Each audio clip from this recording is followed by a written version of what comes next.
Jonathan Reed stood in the center of his penthouse living room at 11:47 p.m. on Christmas Eve, watching his two children sleep on the white leather couch. The city glittered 40 stories below through floor-to-ceiling windows. Everything in the room cost more than most people made in a year. The Christmas tree in the corner was 7 feet of imported Norwegian spruce, decorated by a professional styling team in shades of cream, beige, and champagne gold. It looked like something from a magazine. His daughter Emma, age 6, had cried when she saw it. His son Leo, age 9, had asked if they could go back to Mom's house. Jonathan didn't know Emma's favorite color anymore. He used to know. When she was 3, it was purple. But that was 3 years and 1 divorce ago. Now he had no idea. Was it still purple? Had it changed to pink? Blue? He didn't know what Leo liked either, besides video games and avoiding eye contact with him. He pulled out his phone. The screen lit up his face in the dark. One new message from his ex-wife, Catherine. "They called me crying again. This is the 3rd time this month, Jonathan. Maybe we should revisit custody." He closed his eyes. The penthouse was completely silent except for the hum of the heating system. It was always silent here. That's how he liked it. Silence meant control. Silence meant no surprises. Silence meant he could think, strategize, win, but right now, the silence felt like failure. 8 hours earlier. "I hate it. I hate this stupid tree." Emma's scream cut through the morning like a knife. Jonathan looked up from his laptop at the dining table where he'd been reviewing the quarterly reports. His coffee was still hot. He'd been awake since 5 a.m. Emma stood in front of the Christmas tree, her small fists clenched, tears running down her red face.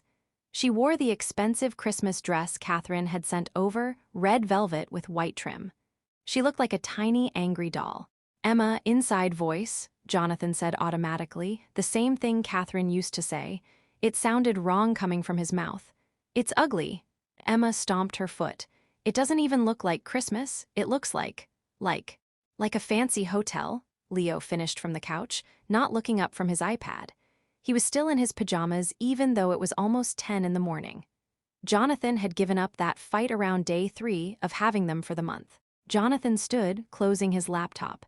He was already dressed for the day in dark slacks and a crisp white shirt, even though the office was closed. Old habits. The designer spent 6 hours on that tree. It cost. "I don't care." Emma's voice cracked. "I want a real tree, with colors and candy canes and lights that blink. This tree is boring and sad and I hate it here and I want Mom." The last part hit him square in the chest. "Emma," but she was already running to her bedroom, the door slamming so hard a piece of abstract art rattled on the wall. Leo still didn't look up from his iPad. Jonathan stood there in his perfect living room with his perfect view and his perfect tree and felt completely lost. The silence rushed back in, filling the space Emma's crying had occupied. "Leo," he tried. "Do you want to? We could go ice skating, or see a movie." "I'm good." Leo's thumbs moved across the screen, some game with explosions and points. Jonathan had no idea which one.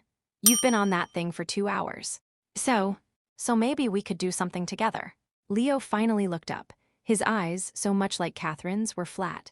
"Why? So you can answer work emails the whole time like last week." Jonathan opened his mouth, closed it. He had done that. They'd gone to lunch and he'd answered 17 emails between ordering and dessert. "That's what I thought." Leo went back to his game. Jonathan's phone buzzed. His assistant, Marcus. "Sir, the Tokyo deal needs your signature by end of day their time. That's in 3 hours." He looked at his son on the couch. At his daughter's closed bedroom door. At the tree that cost $8,000 and made his kids miserable. "Send it over," he said quietly.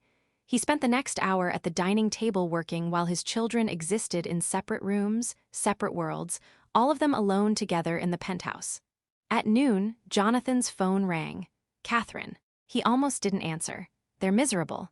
No hello, no how are you, just the truth. Hello to you too." "Don't," Emma called me sobbing about the tree. "Jonathan, what were you thinking? Beige, for children." He rubbed his temples. "The designer said it was elegant. They're 6 and 9, they don't want elegant, they want magic and mess," and she stopped. He could hear her boyfriend in the background asking if everything was okay. "Dave, I'm doing my best," Jonathan said. "Are you? Because your best looks like sticking them in a luxury prison while you work." "I have them for the entire month, Catherine. You wanted that. You said it would be good for us to have extended time. I thought you'd actually spend time with them, not just exist in the same expensive space. Jonathan looked at the tree, at his laptop, at the closed doors. She wasn't wrong. They need structure, he said weakly. Routine. They need their father, the one who used to build pillow forts and make terrible pancakes and sing off-key in the car. Not whoever this is. The line went quiet. I have to go, Catherine said finally. David's family is here for lunch. Just try, okay? Really try, or send them back early. Don't make them suffer through a month of this. She hung up. Jonathan sat there holding his phone, staring at his reflection in the black screen. He looked tired, old. He was only 38 but felt twice that. Failure. The word Catherine didn't say, but he heard anyway. He opened his contacts, scrolled to the nanny agency he'd used before. The one that sent stern British women who believed in strict bedtimes and vegetables. Emma had hated the last one. What was her name? Margaret? Martha? He dialed.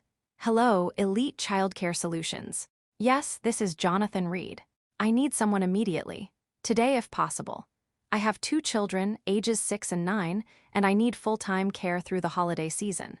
I see, let me check our available staff. Typing sounds. Oh dear. What? Mr. Reed, it's December 23rd. Most of our staff are already placed or with their own families for the holidays. Let me see. More typing. We have one possibility, but I should warn you, she's not our usual. I'll take her. Sir, you haven't heard. Does she have experience? Is she qualified? Well, yes, she's a kindergarten teacher actually, does nanny work during breaks. Excellent references, but she's quite different from our typical placements. More casual, very hands-on. Some families find her methods too. To what? The woman hesitated. Loud. Jonathan almost laughed. His penthouse could use loud. Send her over. Today, I'll pay double the holiday rate. I'll contact her immediately. If she's available, she could be there by 3. Perfect. He hung up and immediately questioned the decision. What was he doing? Hiring a stranger on Christmas Eve. But the alternative was sitting in this silent penthouse, watching his children hate him for another week. At 2:47 p.m., the front desk called. Mr. Reed, there's a Maya Santos here to see you. Send her up. Jonathan positioned himself by the window, hands in pockets, the pose he used in business meetings. Confident, in control. The penthouse door was open, waiting.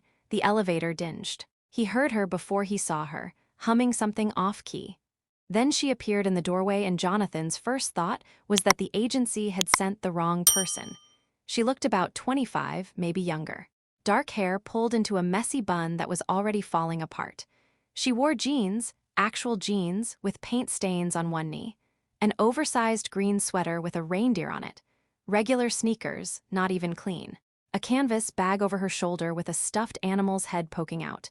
She looked completely, utterly, absolutely wrong. Mr. Reed? She stuck out her hand, walking right in without hesitation. I'm Maya, thanks for the gig.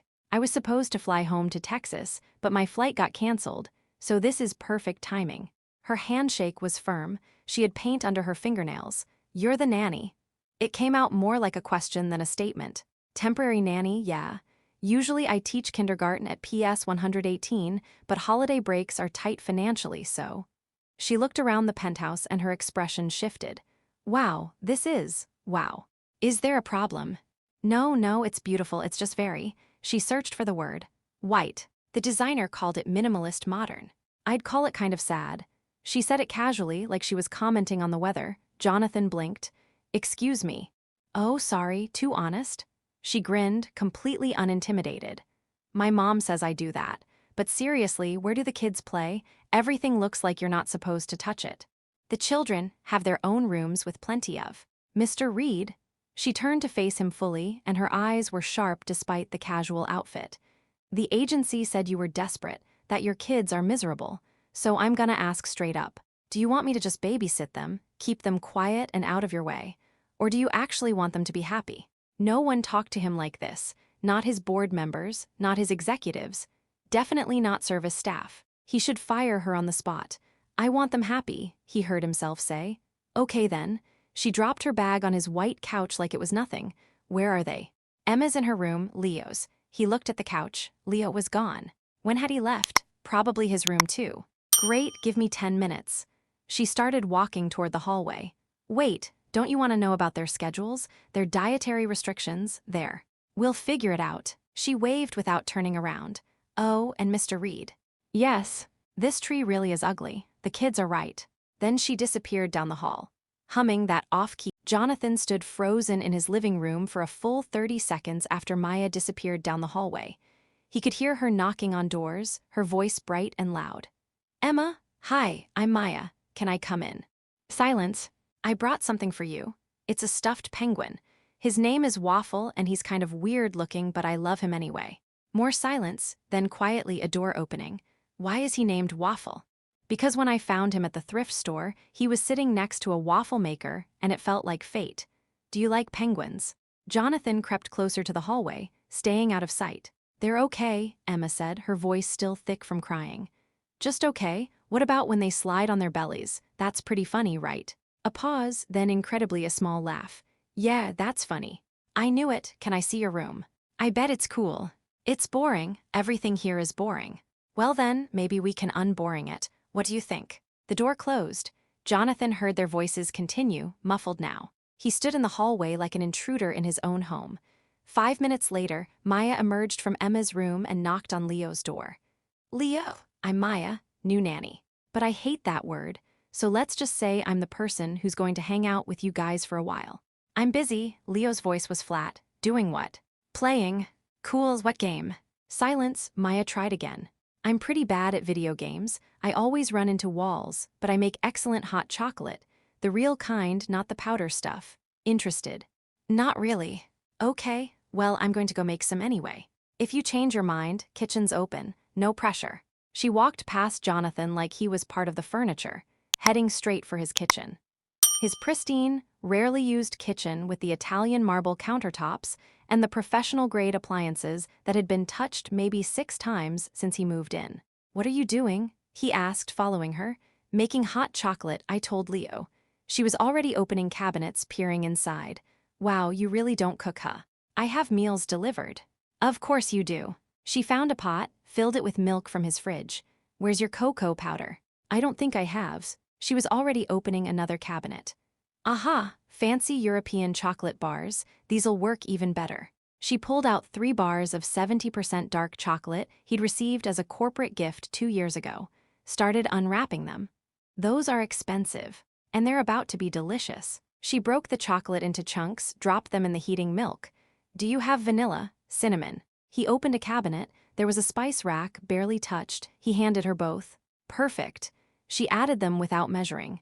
The secret is a tiny pinch of salt. Brings out the chocolate flavor. The secret? Jonathan leaned against the counter, watching her work.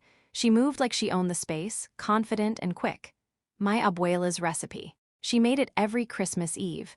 Best hot chocolate in San Antonio, probably the world. Maya stirred the pot, the smell of chocolate filling the kitchen. It was the first time this room had smelled like anything. You're from Texas. Born and raised. Came to New York for college, stayed for the pizza and the subway system. Worst decision financially, best decision for my soul. She grinned at him. You're not from here either, I can tell. What gave it away? Your accent, it's all smoothed out, but there's something underneath. Southern, Midwest. Ohio, small town. Left when I was 18. Let me guess. Came to the city, worked yourself to death, made a fortune, and now you live in a white box in the sky. It should have annoyed him. Instead, he almost smiled. That's fairly accurate. It usually is. Don't worry, I'm not judging. Well, maybe about the tree, that thing's a crime. She tasted the hot chocolate, added more cinnamon. Okay, this is ready. You got mugs. He pulled down 3 pristine white mugs. She looked at them and laughed. Of course they're white. You got any with like colors, patterns, anything? No, we're fixing that. She poured the hot chocolate, steam rising. The smell was incredible, rich and warm. Nothing like the packets he'd given the kids last week. Then she went to his pantry, emerged with a bag of marshmallows he didn't remember buying. Probably the grocery service's doing. She dumped a handful into each mug. There, now it's real hot chocolate. That's a lot of marshmallows. That's the correct amount of marshmallows, trust me. She handed him a mug. Try it. Jonathan sipped. Heat and sweetness and something deeper, richer. It was the best hot chocolate he'd ever had. Good. Very good. Great. Now go change into something comfortable and meet us back here in 10 minutes. Excuse me. You heard me. Lose the dress shirt. Put on a sweatshirt or something, jeans if you own any. You look like you're about to fire someone. I am the CEO of. Not here you're not, here you're just dad. And dads don't wear business casual to drink hot chocolate with their kids. She picked up 2 mugs. 10 minutes, Mr. Reed. Jonathan, if you're going to boss me around, at least call me Jonathan. She smiled and it reached her eyes. 10 minutes, Jonathan. Jonathan stood in his walk-in closet, staring at rows of suits and dress shirts. He owned exactly 2 pairs of jeans, both expensive designer ones that Catherine had bought him years ago. He'd never worn them. He pulled them on. They still had the tags. For a shirt, he found an old Columbia University sweatshirt shoved in the back from his MBA days. It was soft from age, faded. He hadn't worn it in a decade. When he looked in the mirror, he barely recognized himself. He walked back out to find Maya had transformed his living room. She'd pushed the white coffee table to the side and thrown every couch pillow onto the floor in a big pile. Emma sat in the middle of the pillow mountain, holding her hot chocolate carefully, Waffle the penguin tucked under one arm. Leo was still missing. Fancy sweatshirt, Maya said. Columbia nice, you must be smart. I thought I was. He sat down on the pillow pile, feeling ridiculous. Emma looked at him, eyes wide. Daddy, you look weird. Good weird, or what if, Maya said, we made our own decorations, not fancy store-bought ones, real ones that we make ourselves. Emma's eyes lit up. Really? Really? We could make paper chains, and snowflakes and popcorn strings and paint ornaments. It'll be messy and probably kind of ugly and absolutely perfect. Can we start now? We need one more person first. Maya looked at the hallway, then she did something Jonathan would never have thought to do. She yelled, Leo, hot chocolate's getting cold. If you don't come now, we're drinking yours. Silence, I'm serious. I see you're dad-eyeing it. I am not. 5 seconds, 5, 4, 3. A door opened. Leo appeared in the hallway, trying to look annoyed, but Jonathan could see the curiosity in his eyes. Fine, but I'm taking it back to my room. Nope, house rule. Hot chocolate happens in the living room, on the pillow pile. It's tradition now. Maya patted the space next to Emma. That's not a tradition, you just made it up. All traditions are made up. That's how traditions work. Someone does something once, it's good, so you keep doing it. Come on. Leo hesitated. Then he walked over, grabbed his mug, and sat on the edge of the pillow pile, as far from everyone as possible while technically still participating. Perfect. Maya held up her mug. Okay, new Christmas Eve tradition. Everyone says one thing they're grateful for. I'll start. I'm grateful my flight got canceled because otherwise I'd be in a cramped middle seat right now instead of drinking chocolate with you guys. Emma giggled. Your turn, Emma. I'm grateful for Waffle. She hugged the penguin. Solid choice, Leo. Leo stared into his mug. I'm grateful for, he trailed off. I don't know. That's okay, you can pass. Jonathan. All 3 of them looked at him. When was the last time his kids had looked at him without resentment or disappointment? I'm grateful you answered your phone today, he said to Maya. Even though your flight got canceled. She smiled. See, this is nice. Now let's talk about this tragic tree situation. For the next hour, they sat in the pillow pile and planned. Maya pulled a notebook from her bag, and Emma drew pictures of what the tree should look like. More colors, Emma insisted. And lights that blinked. And a star on top that they made themselves, not bought from a store. Leo slowly, gradually scooted closer. He didn't draw, but he made suggestions. Red and green, he said. Those are Christmas colors. Absolutely, Maya agreed. Classic choice, what else? Maybe some blue too, for snow. Love it. Jonathan watched his son's face change, opening up bit by bit. He watched Emma laugh at Maya's terrible drawing skills. He watched his living room become messy with mugs and pillows and paper, and for the first time in months, maybe years, he felt something in his chest loosen. Tomorrow, Maya announced, we're going shopping. The real kind. Not fancy stores.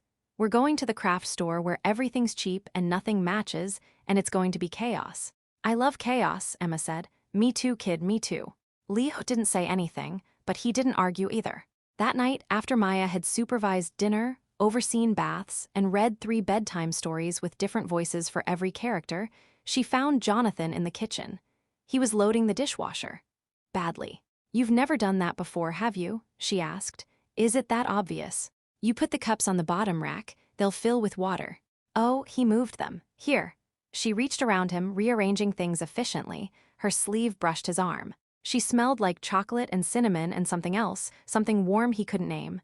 Thank you, he said. For today, they actually smiled. They're good kids, they just need attention. Real attention, not expensive stuff. I don't know how to do that. You're doing it right now. You changed clothes, you sat on the floor, you listened. That's it. That's the whole secret. It can't be that simple. It is. She closed the dishwasher, started it. Kids don't want complicated. They want present, they want real. You showed up today, actually showed up. That's huge. Jonathan leaned against the counter. Catherine thinks I'm a failure. Catherine's not here, you are. She's right though. I work too much, I don't know them anymore. Emma's favorite color, I don't even know what it is. So ask her. Just like that, Maya grabbed her bag from the couch. Look, I'm going to head out, but I'll be back tomorrow at 9. We're going to the craft store, probably getting kicked out for letting the kids touch everything, and then we're going to make this place actually feel like people live here. Sound good? Sounds terrifying. Good, you need terrifying. She headed for the door, then stopped. Hey, Jonathan. Yeah. Your penthouse feels like a museum. Museums are great for looking, but nobody wants to live in one. Remember that. She left. Jonathan stood in his kitchen, in his old sweatshirt and new jeans, and looked at his living room. The pillows were still scattered everywhere. There were 3 mugs with chocolate residue sitting on the counter. Paper and crayons covered his dining table. The whole space was a mess. It was the most alive his home had felt in 3 years. He walked to Emma's door, knocked softly. Come in, she said sleepily. He sat on the edge of her bed. Waffle was tucked next to her pillow. Emma, can I ask you something? Okay. What's your favorite color? She smiled, eyes already half closed. Purple, same as always, Daddy. Still purple, okay, good to know. Good night, Daddy. Good night, sweetheart. He went to Leo's room next. His son was reading a graphic novel about superheroes. Hey, Jonathan said from the doorway. Hey. Maya's nice, huh? Leo shrugged. She's okay. Just okay. A pause. The hot chocolate was good. Yeah, it was. Jonathan stayed in the doorway, not sure what else to say. Leo, I'm sorry, for being on my phone all the time. For not being here even when I'm here. Leo looked up from his book. His expression was guarded, but something flickered behind it. Okay. I want to do better. I'm going to try. You said that before. I know, but I mean it this time. Leo studied him for a long moment. You look weird in that sweatshirt. So I've been told. But good weird. Good weird, I'll take it. Jonathan backed toward the door. Good night, Leo. Night, Dad. Dad, not father, not a formal dismissal, just Dad. Jonathan closed the door and stood in the hallway. The penthouse was quiet again, but it was a different quiet. The kind after a good day, not the kind that came from nothing happening at all. He walked to his bedroom, passing the ugly beige tree on the way. Tomorrow they'd fix it.